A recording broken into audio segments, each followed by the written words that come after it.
Assalamu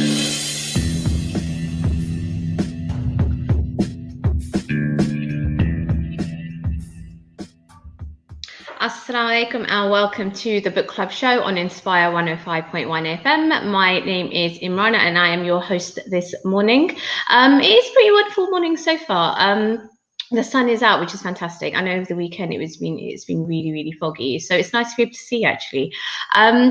Right, so we are here with a new book and a special guest as well. So the book we'll be discussing today is I Refuse to Condemn, and we are joined by Dr. Asim Qureshi, who has edited the book. So assalamu alaikum.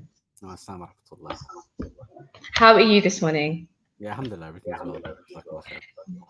Thank you so much for joining us. So what I will do is maybe if I read the blurb very quickly, and then we can discuss some of the themes of the book. Actually, it's a fantastic book. I really enjoyed reading it. So and just to say to listeners, we are on Facebook Live as well, so you can watch the show live from there as well. So I Refuse to Condemn is resisting racism in times of national security, and at the back it says calls to condemn haunt us, follow us, threaten to overwhelm us, silence us. The pressure to condemn our own and other marginalized communities lingers in the air. It is ubiquitous. Sometimes the pressure is spoken, more often it is silent, but always it is felt. So that definitely really encapsulates actually what the book is about. And there's some amazing contributors to the book. I mean, some of them, there's Nadia Ali, there's Sadia Habib, Suhaima Manzoor Khan, and obviously our own Lutonian Fatima Rajina as well. And Fatima was sending her apologies this morning. She's not able to make it.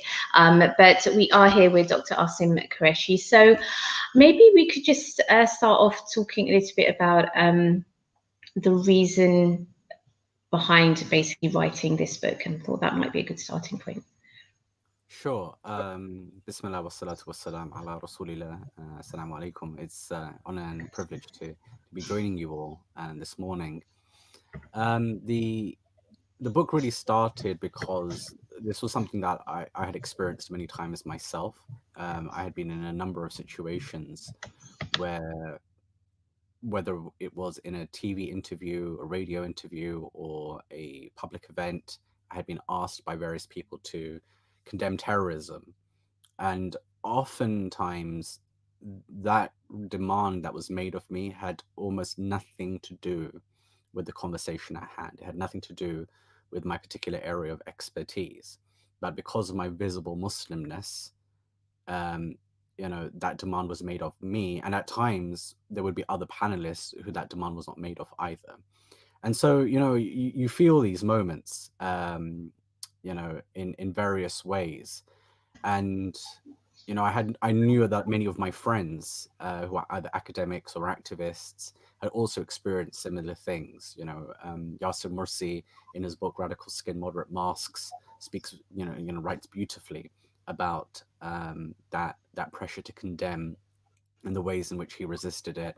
And many of the people, pretty much everybody in the collection is somebody that I know fairly well. And so I'd seen that they had been forced to endure the same thing. And so I thought, why not bring together a collection where, not that we're trying to prove our case about why we shouldn't condemn. That's not what this book is trying to do. What this book is trying to do is show the ways in which we are forced to endure this, and how that presents a problem for our community. So this book is predominantly for us. It's for those who look like us, those who have the similar sounding names as us. It's not really to try and convince other people that you shouldn't be doing this to us. It's about us recognizing the harm that is coupled with these demands that are made, but also to show, which I think all of the authors do so effectively, how we might resist that demand too. Yes, absolutely. And I think you're right, because so many of us do maybe fall into that trap, and and it's been maybe a long time that we do go on the defensive. It is always about making ourselves palpable, or it's just kind of yeah, just really interesting. And I think you're right. I mean, that sense of actually the book's written, yeah, like you said, for us is really, really important. And I think for us to be able to hold that space. Now, you mentioned in the book, I Refuse to Condemn, that, well, you start off by talking about an interview that you had with, obviously, Jon Snow and the question that he asked you. And I remember reading that and having obviously seen that interview, and actually reliving the moment of watching that as well. And obviously, you know, almost that you re-experience this trauma, you know, of that, you know, such a almost like an interrogation in itself. So do you think that, you know, the book is also a way to address that for yourself, and obviously for other authors as well who might be in a similar situation? Yeah, sure. I mean, you know, it's really interesting that you say that, because one of the feedback that I've received so consistently so far are people writing to me to say, "Oh my God, I remember that interview, and I remember feeling horrified by that interview," and then also saying that, now reading how you write about how you felt about that experience, watching the interview back, I can see in your eyes everything that's going through your mind, everything that you're describing taking place. Whereas in the moment, you don't see those things, right? But even myself, as I was writing it, and I had to watch the video back again in order to make sure that I got it right, in order to, and I was looking at my own interactions, thinking, oh my God, right, I remember exactly how horrified I felt at the time. And like I say, like, I've been asked to condemn by many people before, right? Like people like Andrew Neil and others, and you expect it. That's a hostile interview. You know what you're going to some extent when you're going into those interviews.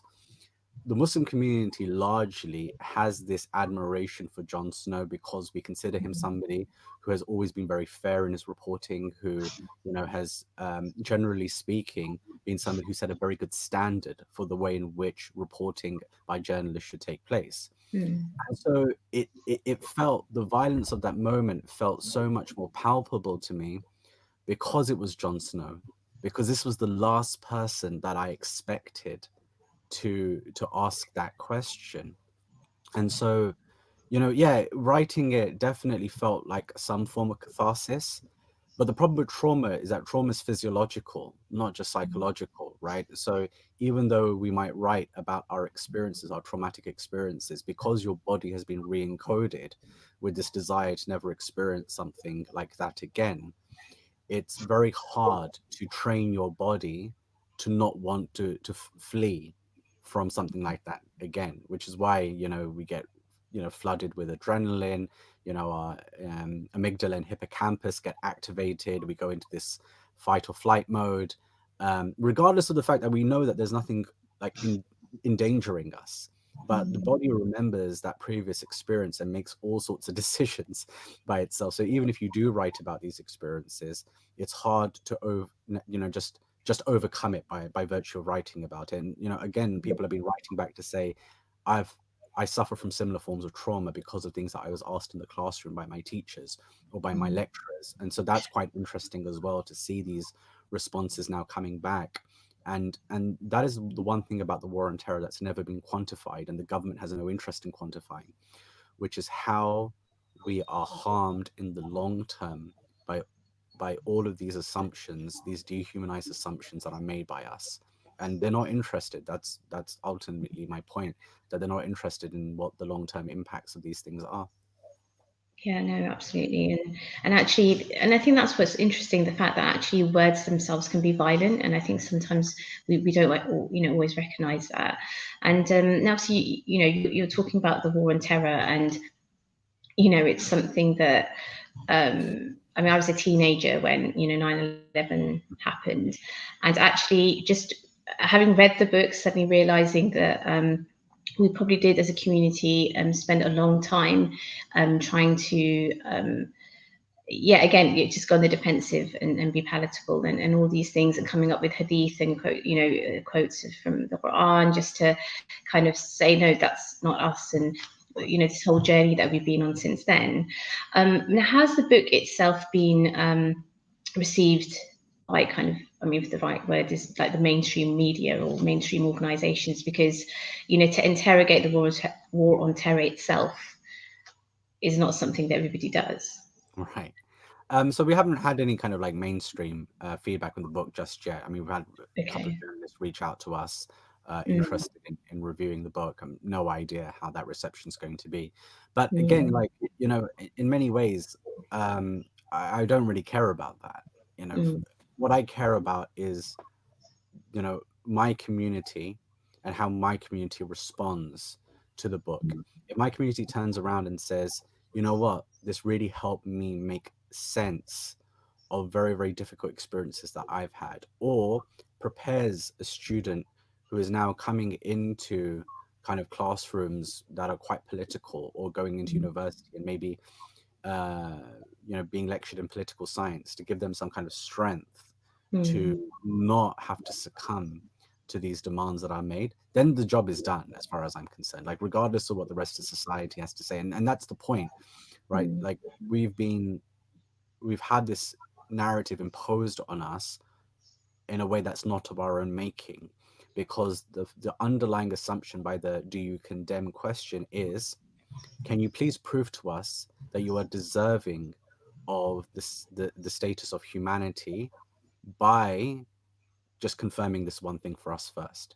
That is mm, what's being actually asked. When the words "do you condemn" come out, it's, I don't trust you. I need you to explain to me that you're not going to kill me in my sleep at night before we mm, can carry on having a relationship with one another. And that is mm, the underlying question. It's mm. the unsaid thing in the question itself. And so that's why I think that question is so important for us to interrogate, but also to resist as much as we possibly can. Yes, definitely. And I mean, actually, so one of the chapters was written by Fatima Rajina, called "They Needed Us and Now They Are Terrified." Now, there's a quote from her chapter where she says, "I had to slowly unlearn this nothingness to learn about my existence as someone emerging out of multiple historical narrations." Um, Now, in that sense, how important is it, do you think, for our communities to familiarize ourselves with our own, well, I guess, our own history of resistance and rebellion? Yeah, I think it's crucial, really, because we get sold these mythologies about kind of who we are right now and how we are in the moment that we're in. So, like, there is this kind of linear mythology that's sold to us that, well, you're here because we all came together to fight fascism, Mm, and colonization was great. It improved everybody's lives. The Muslims and Hindus en masse joined the British Army, in this attempt to make sure that the empire stayed strong, and that's really why you're here to begin with. There is nothing about the decimation of our industries, to the mm, extent that most males of a certain age could only find work within the military, mm, within the colonial enterprise, that the options became so limited that, really, like, if you wanted to improve your lot in life, there was only one route that was provided, and they incentivized it to such an extent that, based on how colonization reconfigured society. So if you came into the military, if you came part of the colonial military, you had opportunities open for you in ways that you never might have imagined. To keep the colonial administration alive became, in and of itself, the ultimate form of bettering your lot. And so, with that reconstitution of society around martial lines, of course, this idea of, like, people actively engaging in the military became, such a narrative that they could hold on to. But let's look at what happened to the textile industries. Let's look at what mm, happened to cotton industries in Egypt, for example. How indentured slavery in America destroyed the cotton industries elsewhere, because the Brits were buying cotton off the backs of indentured slaves, black indentured slaves in the US. So all of the economics of this interlinks with one another.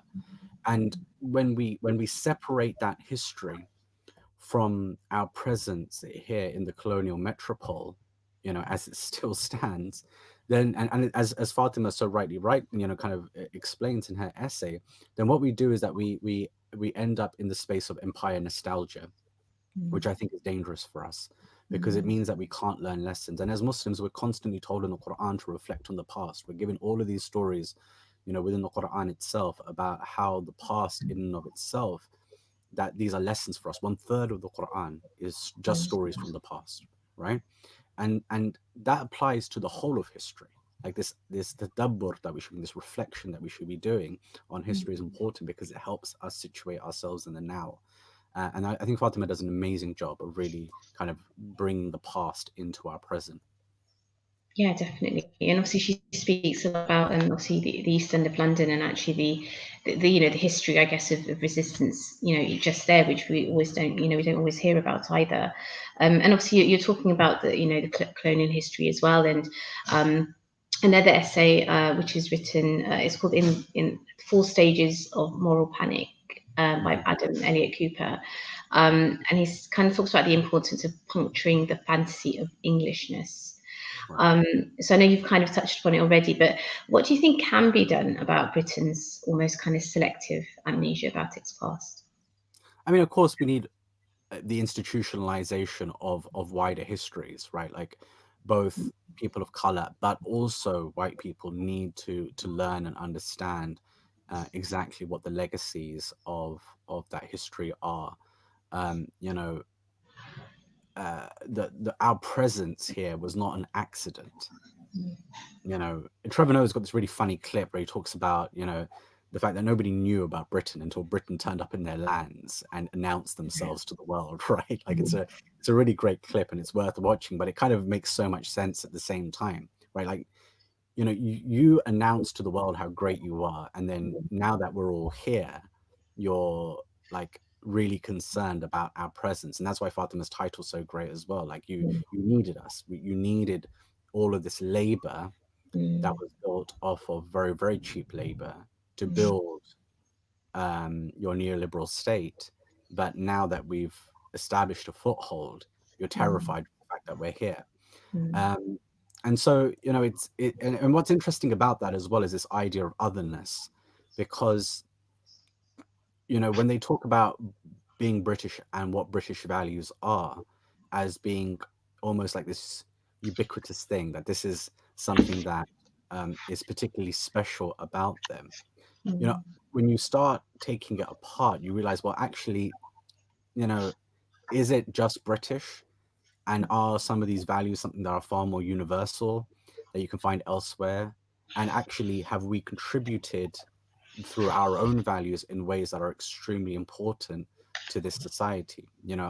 Ultimately, I remember, um, you know, when I was young, when I was growing up, maybe different people had different experiences, but Jamaican families were seen as very respectful families.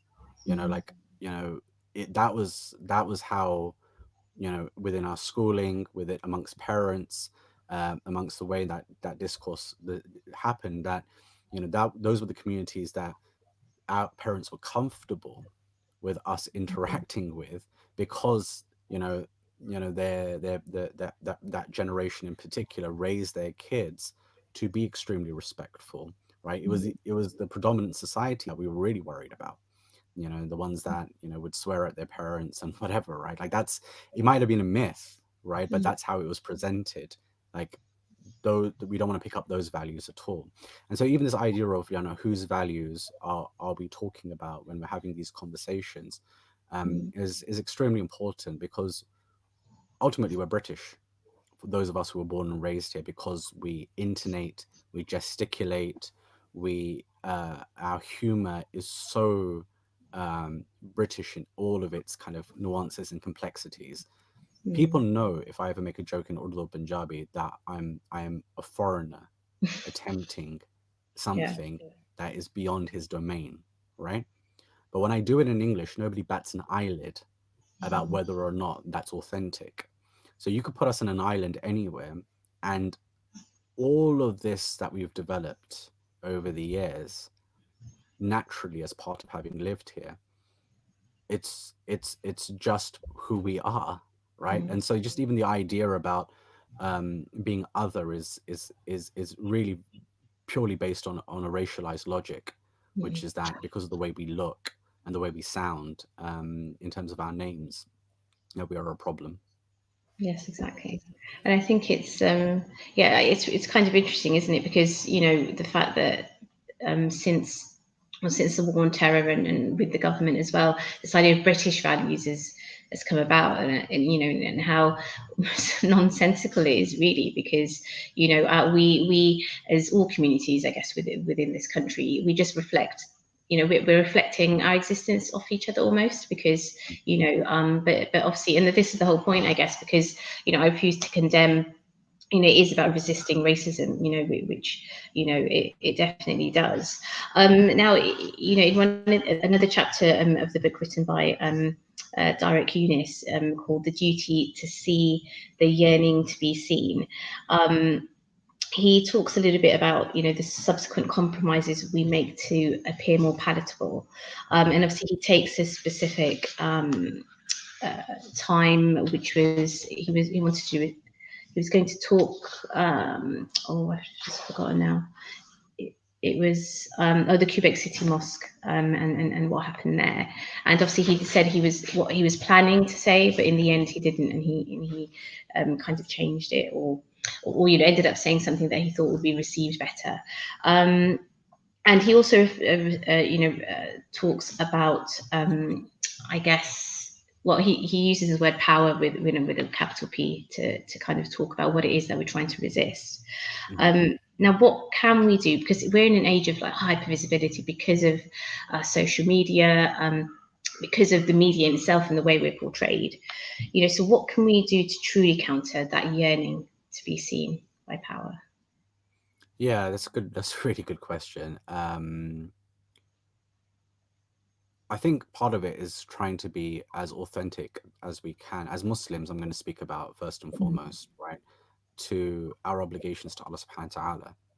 So there is a voice that constantly needles at us, which is this voice that says, compromise for your own personal safety and security, right? And it's that voice that I feel is perhaps one of the most destructive voices that has held our community back from asserting itself as one that is strong and confident, because we're constantly in survival mode.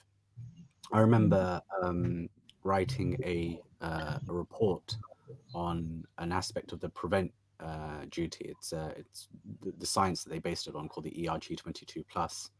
And I did a whole analysis of this. We found some documentation that nobody knew about. Nobody in the academic sphere or the activist sphere had researched this area, and it really was the science that they were basing the entire duty on. So we did an assessment of it, we analyzed it, we critiqued it, we got 19 other academics to review our work, and then what we did is we did a community briefing to all the major Muslim organizations in the UK before we went live with the report, to explain to them, look, this is serious, this is extremely important, this is something that's really harming our community. What was so fascinating is that the number two at one of the biggest Muslim organizations in the UK, he was the first person to give a response during the Q&A. He stood up and he said, look, this is amazing work. Like, really, I can't imagine that in the last few years we've seen something that was as important as this. He goes, but did you consider having a white academic front this report for you and maybe publishing it under a different banner or a different name? And this organization, ostensibly promotes the idea that Muslims belong, right? It promotes the idea that we are British citizens, we're just as equal as everybody else, that, we are contributing in a way that, society should recognize. But there is a cognitive dissonance going on, right? Where they also know at the same time that we're not equal. And so this idea of belonging, of being truly here, becomes a platitude that is only invoked as as like a an admission of of our belonging rather than actual knowing and acceptance. I was stunned. Like, I'm very rarely like stunned to the extent that I'm speechless, right? But I didn't know how to respond. And my colleague could see the fact that I just like glazed over because I couldn't believe that somebody had the audacity to say that to me about, you know, work that I had produced, while at the same time praising it, right? And, you know, he kind of like responded in saying like it's important that Muslims, you know, kind of take, you know, kind of their own narrative and are able to respond in their own terms to these things, that, you know, we have the intellectual capacity to do that. But it tells you a little bit about where we are, that we don't think that we belong yet. No, definitely. We're just heading over to a break. We've just got a few seconds left. Thank you. But we will continue, obviously, discussion right after the break. We are talking today about I Refuse to Condemn, resisting racism in times of national security. And we will just be heading over to a break. So grab yourselves a cup of tea and maybe some biscuits, and we'll be back in a few moments. So assalamu alaikum.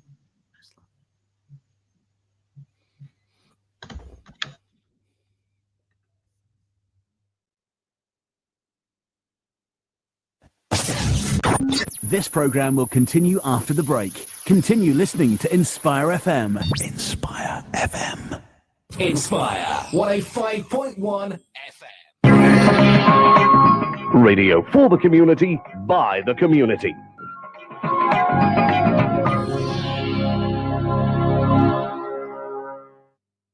अगर आप बैरून मुल्क जाने का plan कर रहे हैं तो आपको जरूरत पड़ सकती है कोविड पीसीआर टेस्ट और सर्टिफिकेट की।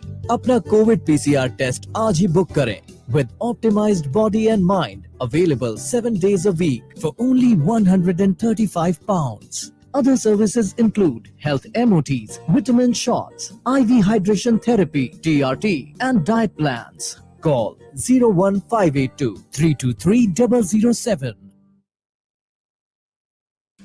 Biscott Pharmacy, your one-stop health and beauty pharmacy in Luton, stockist of over 8,000 health and beauty products. At Biscott Pharmacy, we offer a range of services, including health advice and repeat prescriptions for collection and delivery to your home. We also offer a Hajj and Umrah vaccination. Come in and see us and ask about our Stop Smoking service. We're open 7 days a week till late, including bank holidays. Biscott Pharmacy, 157A Biscott Road, Luton. Call 457709.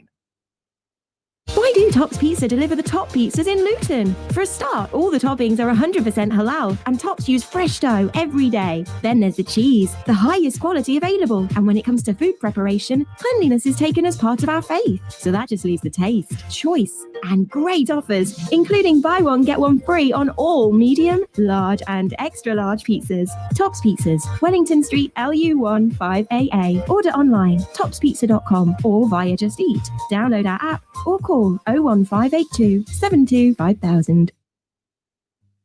If your child's leaving primary school in the summer and moving into secondary education in September, you'll be pleased to know that Moorlands is once again an excellent and exciting independent school option. With small classes and focused tutoring, Moorlands can help your child to flourish and achieve their own personal best. With affordable school fees, half the national average. Find out more about setting your child on the road to a brighter future at kingshousemoorlands.com or call Luton 573376.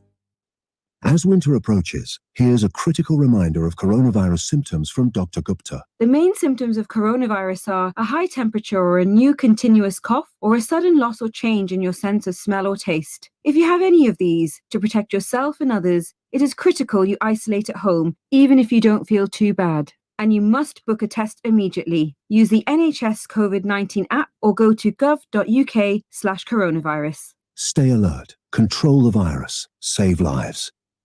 Winter in Syria is brutal. Excessive snow, sub-zero temperatures and freezing rain cause floods and unlivable conditions.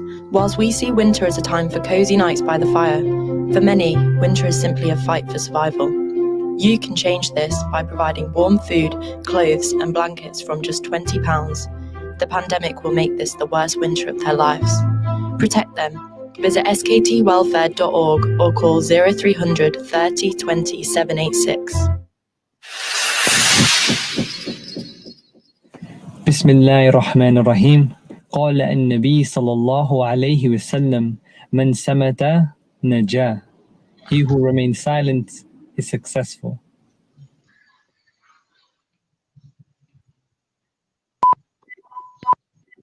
From the studios of Inspire FM, the time is now 10:30.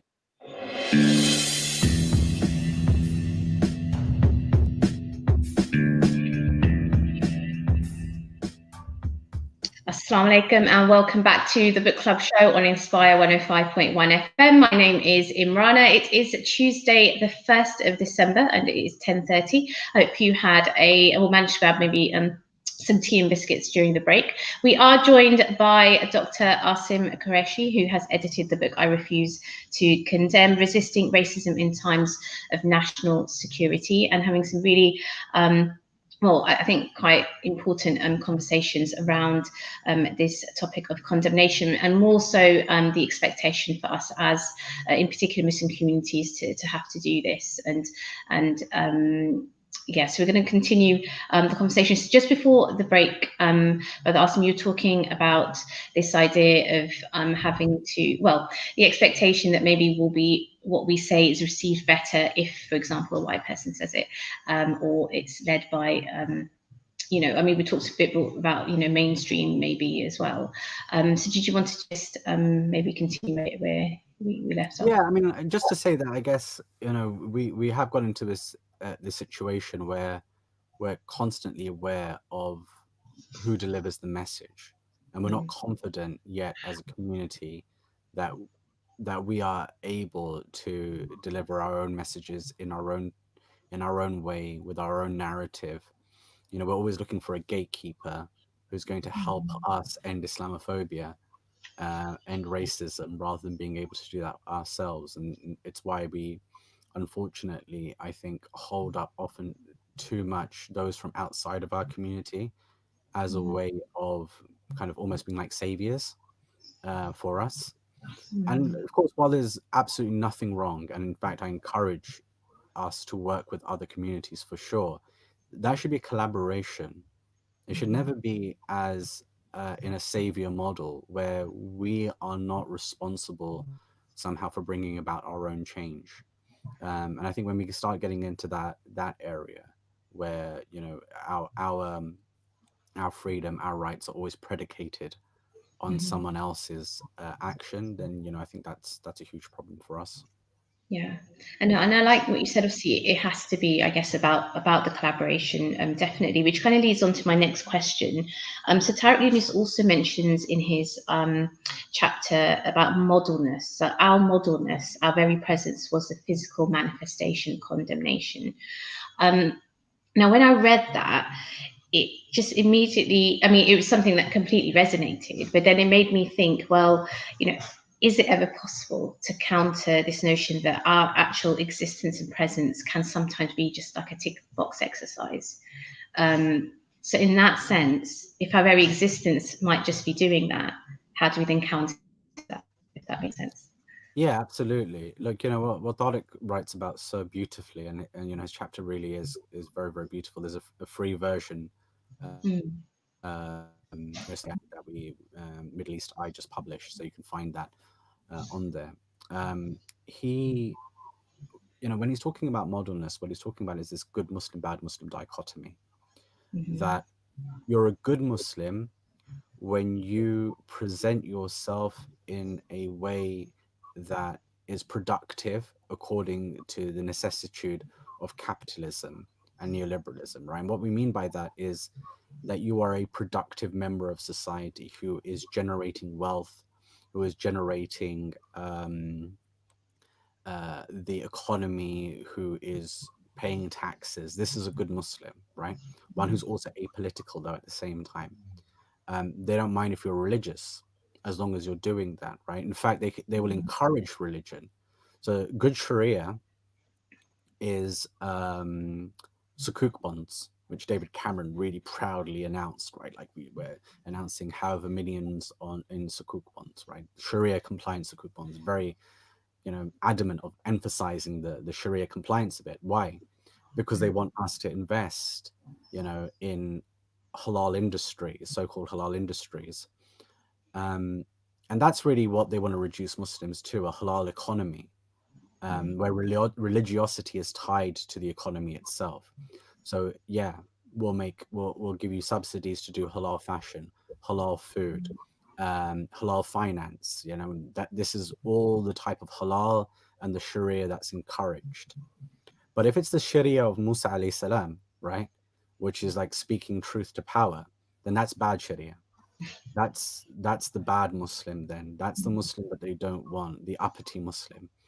And the two can't exist at the same time for them. They don't want somebody who's kind of vocal, somebody who is disruptive of the system, which is why when you look at guidance that was recently issued by the Department of Education to teachers, what are the things that they focus on? They focus on people who refuse to condemn their kind of violence of their communities. They focus on people who criticize capitalism, right? And it's so funny that all of these things are intertwined with one another, because what you're looking at ultimately is how do they quell dissent against the violence of the state. So when we're talking about austerity, okay, something that as Muslims we should be very concerned about the way that people are being forced to live their lives going to food banks. How we, as British people, are subsidizing the government constantly through our sadaqah and our zakah, right? Which isn't a bad thing, of course. As Muslims, we should be taking care of this society as much as we possibly can. But it's interesting how we are ennobled when we subsidize the government, but we are called subversive when we criticize the government for failing in its responsibilities, right? So it's interesting how that interplay works. Muslims are good when they're giving charity and filling the gaps of government failure, but we're bad when we critique the government for failing in its responsibilities. So what Tariq's really getting to at the heart of all of this is this good Muslim, bad Muslim dichotomy that exists. Yeah, and it does, and yeah, I mean, like you said, just reading that, and actually, and I think that's what's really interesting about all the authors and what they've written. You really immerse yourself in the particular experience they're talking about, and it's you talked about that sense of potential catharsis as well, and I think even reading that, maybe the reader probably experiences something similar, because there's years and years of and we spoke about it very early on of trauma and having to almost occupy this space which we're being forced into. And I think that's why I Refuse to Condemn is such an important book, because it is allowing, I think, us as a community, to almost say, okay, enough is enough, and what can we do about it? And I think it's so powerful, just for even for that. Now, what I did want to talk a little bit about. It's the chapter written by. I should have written the full name down. It's Remy, and she. What's that? Sorry. Joseph Salisbury, that's his yes, name. So thank you. And so she talks about some incidents, basically, and this is more to do with the Metropolitan Police. And as I read it, actually, because BBC's been currently showing the program Small Acts, and it kind of just made obviously the link for me. And I was thinking that. She talks about how the police and the media in two incidents in 2017 and 2018 attempted to link something to like the carnival events, and even though there was nothing tangible in that. Now, in light of these kind of incidents that happened years ago that are still happening, is it enough to just refuse to condemn as a political act, even though there's still ongoing issues of like institutional racism, amongst other systemic issues? Yeah. Sorry. Yeah. Remy's a male. So it's just to clarify that in case he's watching. But no, that's okay. Like, he's a great scholar, an activist. So yeah, Remy's essay is really, really wonderfully written. And in fact, that quote that you mentioned from the back of the book at the start, that's actually from Remy's essay. Talks about how calls to condemn, they haunt us in so many ways. I think one of the interesting things about this book is that it's a very, very specific issue that we've all come together to speak about, right? Which is this this whole idea of condemnation culture. So I don't think what we're doing with the book is saying that this is the entire solution to resisting racism, especially in times of national security. What we're saying is that there is one narrative arc that exists within a multitude of racist narratives that needs to be understood, and it needs to be resisted. So that part of it, and I think because of how it links to the way that power and authority presents itself, right? So the way that the media use that in particular as a tool to undermine our activism, I think it has this power that we haven't really understood or really effectively resisted, which is why a whole book felt necessary about it. Like nobody's really spoken about it. I've obviously done interviews in the past, and you know, I know that if I refuse to condemn, often those videos will go viral. But there was never other than like that moment of catharsis where people say, "Oh, I'm so glad that you said that," right? There wasn't a concerted effort to understand, well, what does this mean for us all?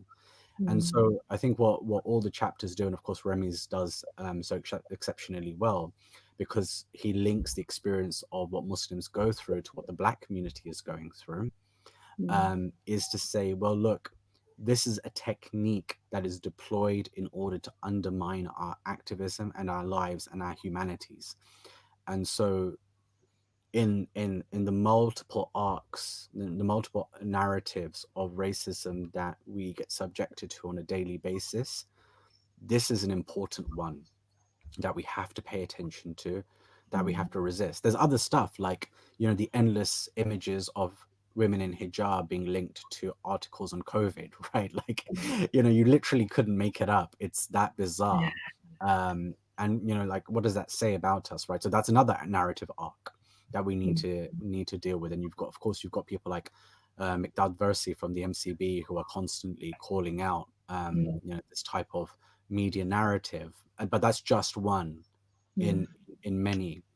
But I think that, you know, kind of condemnation culture is, especially one that is directed from the state or directed from the media, is one that we haven't effectively dealt with. I mean, look, you know, that moment from the start of Adam Elliott Cooper's piece, he's just standing there about to do an interview, you know, minding his own business. He's an academic, he's been called on as an expert, and the producer that's standing with him says, like, you know, so have you ever been in a gang, right? Just because he's a Black man, right? Like, but that's part of it. It's the goal that, you know, wider society has, that they believe that they have the right to ask us these questions, right? But because we are not questioning the question, we reinforce for them that they have the right to do so, whereas they have no right. They have no right to ask that question. It's not their question to ask. We can ask that question of ourselves for sure, okay? Because we have a pastoral care that has been given by Allah subhanahu wa ta'ala to us as Muslims, especially as Muslims, to take care of our communities.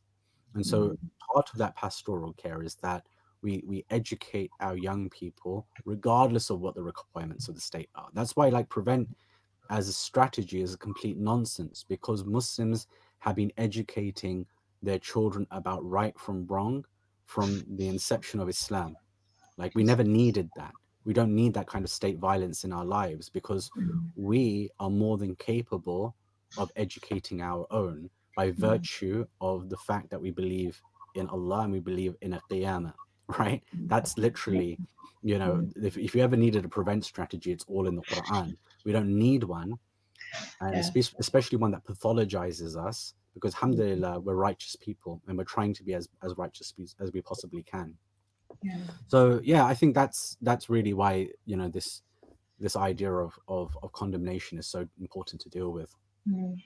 Yeah, definitely. And just when you're speaking, obviously there's a chapter written by Huda Qutbi, is that, if I'm pronouncing that correctly, obviously being a fashion blogger, and she's talking about her interview and then suddenly being invited on as a fashion blogger and then having to talk about Iran and all the politics there. You just can't, it is just so ridiculous that I mean, I'm laughing, but obviously, what else do you do sometimes? And that's again why a book like this is so important. And you mentioned that prevent, and that leads me nicely actually on another one of the chapters, which is called Navigating Refusal within the Academy.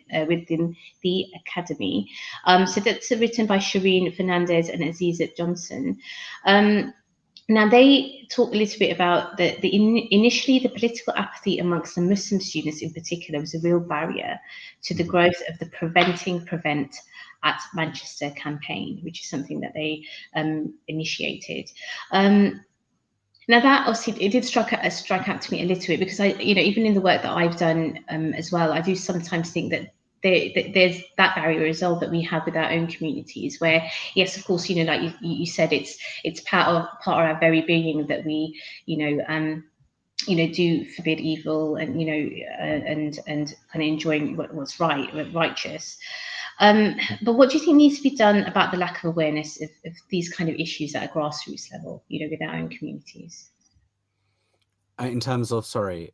In terms of prevent, things like Right. prevent and Sure. Look, of course, that's part of the work of my organization, Cage. Where we believe that it's important that we're educating ourselves about the ways in which legislation and policy separate us from the rest of the society, that construct us as particularly problematic. And Shireen Fernandez's essay is so important in that regard, because as a PhD student, she goes to her ethics committee in order to get approval for her PhD project. And what she's trying to do is study the racist elements of Prevent and how they end up, harming young people especially.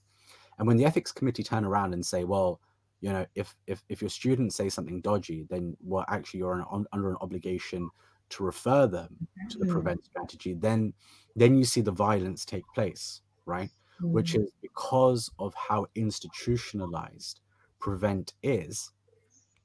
You can't even critique it without it, being the system within which you have to operate.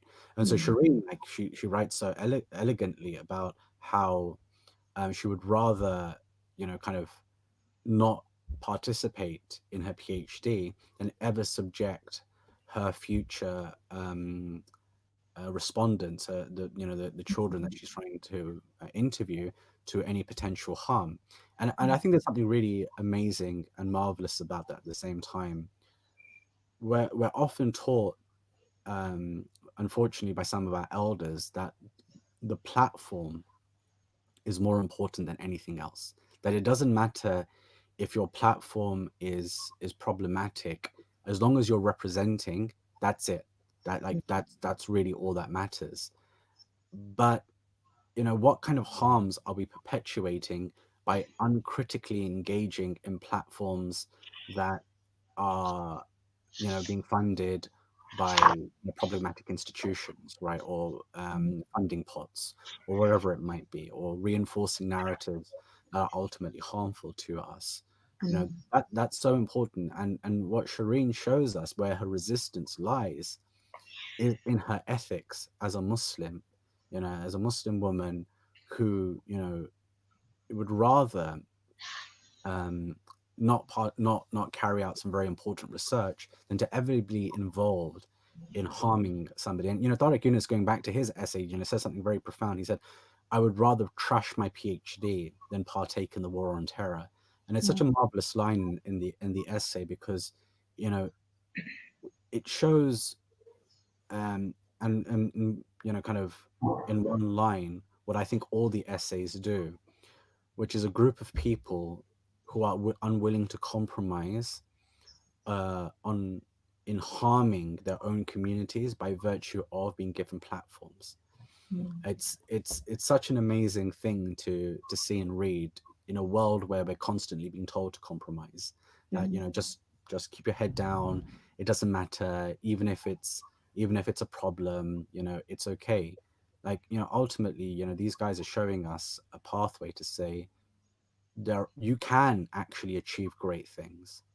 Just look at the end chapter, end section. You've got Loki, a very, very well-regarded rapper. You've got Hoda Katibi, who's a fashion blogger. You've got Suhaima Manzoor Khan, a poet. You've got Amir Rahman, a comedian. These are all people who are very, very, very, very well respected in their professions. They are not the most famous people in their professions, but they're not the most famous people because they refuse to compromise on their principles and their morals. But what do they retain? What they retain is our admiration for them, you know. And ultimately, of course, I would argue that inshallah what they'll get is ajr from Allah subhanahu wa ta'ala for refusing to play by a certain narrative and certain rules. So, you know, I think the essays, they really bring themselves out in that regard because they show resistance. Definitely. And it's like what you said, I think each author is kind of showing their way of resisting in their own space that, you know, they find themselves in. And that's why I think, you know, the book is something that everybody can, you know, who purchases it will be able to find something, you know, in each chapter. I mean, I definitely did. And then obviously we were talking a little bit about prevent and young people, and obviously there's a chapter which Nadia Ali writes called Writing for the Kids, and actually it was so lovely to read that because I'm a mother of two young girls, and I do think about actually what legacy are we leaving them if we don't question them, if we don't resist, because we don't want to just perpetuate this ongoing cycle that maybe, you know, I can almost understand, okay, our parents' generation, why that was, but I think, you know, it is about maybe our generation being in a time and in a space that we can potentially, you know, inshallah make that change. We've got a few minutes left to the end of the show, and there was just one more question that I had for you, Brother Asim. So early on in the book, you said that I don't want my readers to misunderstand my intention. I feel very strongly about mitigating all violent crime because human beings are too complicated to be reduced to simplistic understandings. Now, this could be totally me projecting on something, but it kind of wanted me, I just wanted to ask you that, do you sometimes still feel the need to kind of qualify what you're saying or what you're doing because you don't want your words to be misconstrued, or even this book kind of, you know, to be taken? I mean, I know you said that you don't really care, obviously, of course, what the mainstream thinks, but just generally as well, I don't know. Yeah, sure. I think we all do that all the time. I think it's, you know, it's very, very hard to live in such a system which constantly requires you to justify humanity, not to end up doing that. In this circumstance, though, I don't think that's what I was doing. What I was trying to say, as I was trying to highlight the hypocrisy of the way that the Daily Mail, for example, will talk about the violence of the political violence of white people as opposed to the political violence of Muslims. And so what I didn't want to do was give the impression that somehow I'm okay with everyone being reduced to like evil maniacs, right? It's so important in my work and in, you know, the work that I'm trying to do, that we complicate human lives as much as possible. You know, human beings are extremely complicated. To reduce our behavior to ideology is to mask the world in which we live in, right? And that's so important because, you know, when we start to reduce people to like very simplistic understandings of why they take actions in certain ways, then we end up projecting those reductive or simplistic understandings on their entire community. Whereas if we say, okay, let's sit back, let's take stock of everything that's gone on in this person's life, right? And then to understand why they might have gone down the road that they did, then what we do is we see like how, you know, the state, how austerity, how domestic violence, how all of these things play a role in producing violence, that and how we might counteract that, how giving more money to the NHS, giving more money to mental health services might actually help us in the long term to counteract these things. So what I'd never want people to do is to reach for, even with the far right, to reach for simplistic understandings of why certain things happen. In order to understand the far right, we need to understand the role that politicians play, the role that the media plays, the role that you know, kind of mental health services and NHS services and all of these things, how austerity plays out, how these things are marketed to certain communities in certain ways, how narratives about immigrants are marketed to them in certain ways.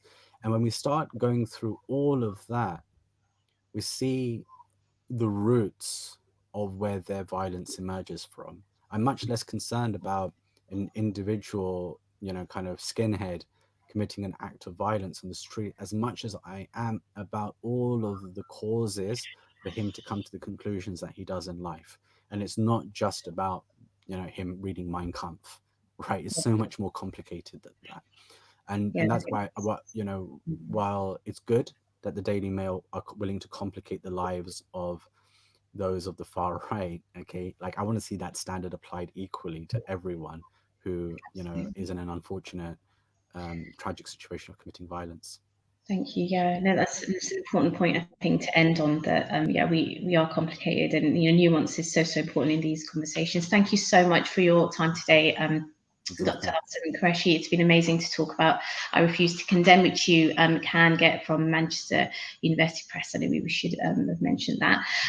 So inshallah, I will be back in a couple of weeks with a new book and a new guest. But thank you so much to Asim and Qureshi for joining us this morning. But I hope you have a wonderful couple of weeks in the meantime, and please do keep us in your du'as. Assalamu alaikum.